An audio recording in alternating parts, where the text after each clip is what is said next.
it's wonderful to see you in person and not just in those performance videos.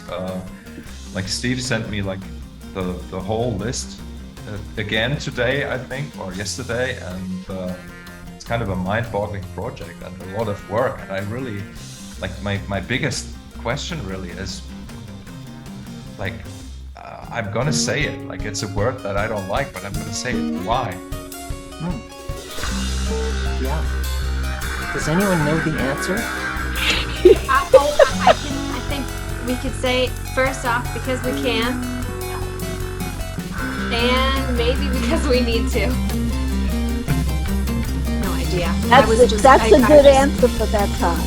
At that time, I know I needed to. So I don't know. Who Steve, you must have some information about this.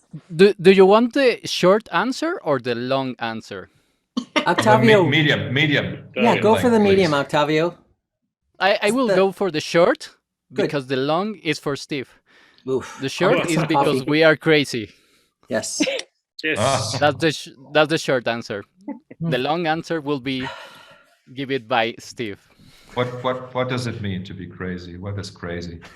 Well, maybe I can begin the longer answer with a short story, which is there's a Guitarcraft aphorism that some of you who know what Guitarcraft is, Robert Fripp began essentially a set of workshops in 1985 that some of us have been involved in directly or in the periphery of. And he has developed a whole set of aphorisms in addition to an incredible book and a whole box set that's coming out in a year or two. But one of the aphorisms is, begin with the possible and gradually move toward the impossible, which is a fairly practical piece of advice for artists. You have to start with where you are, with what you have. If all you have is, your phone to make a recording, then begin recording with your phone. But over the years, that aphorism has morphed. And I think Robert has famously said it, some Guitarcraft course in the last 10 years, knowing me for a few decades, his morphed aphorism eventually became, begin with the possible and gradually move toward the Steve ball.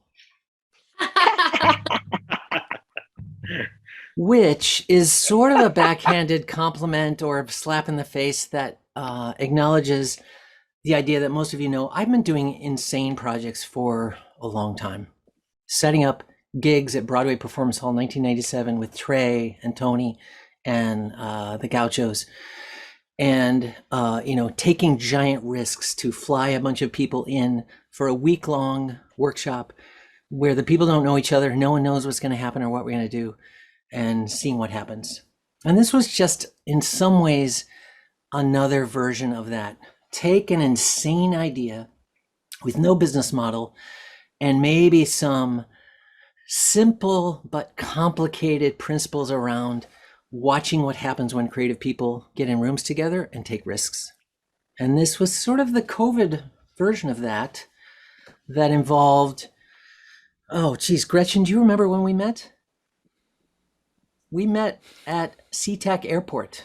I was flying home from probably Detroit or Amsterdam or Cordoba, and you were playing in the food area, a beautiful looped cello piece.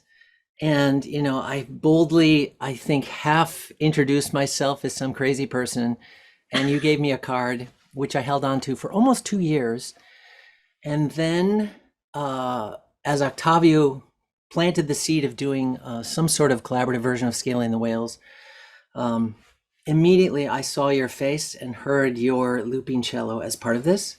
So I think I sent you a crazy email and said, hey, Gretchen, you probably don't remember me, but would you be interested in being involved in an insane project where you have to improvise 3 parts over a crazy piece of music in, 14 keys in 7? And I think for some reason you said yes.